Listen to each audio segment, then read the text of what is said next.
in the last days perilous times shall come. Is that period dangerous times? That's where we are.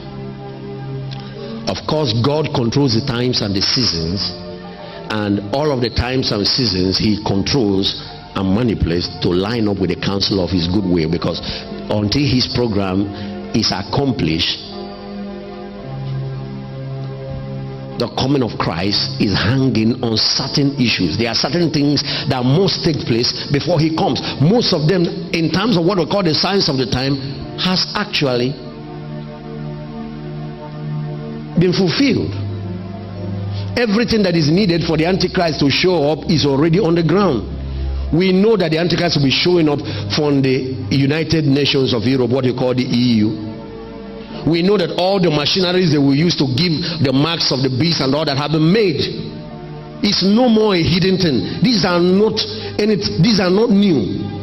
We know that even the man himself, who probably is going to be the son of perdition that is going to lead the world into major darkness, is already born and is grown. There was a 30-year period before Jesus showed up, but he was living, born, growing, living. At one time he had a profession and he was doing carpentry, and people were preaching in temple about the coming of the Messiah. They knew that the time has come. Some of the gentlemen knew that the time is no more something in the future. It's no more a prophecy. It has arrived. There was a woman by the name Hannah who went into the temple one day. The priest that was preaching that, they didn't know that the Messiah has been born. And he preached his normal sermon, and the Jewish people prayed their normal prayer, asking God to send the Messiah.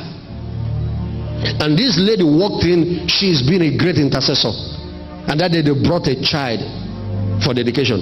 She took that child and began to speak to all who were waiting for the visitation of God. He said, here is it. Another old gentleman walked in. God had told him, you will not die till your two eyes see this promise that have been made. And it's so amazing to realize that you are living in a season of destiny. Things that have been prophesied for hundreds of years is happening right in your time. The gentleman walked in that day, took the child, spoke to the mother, spoke to the father, spoke to all the people.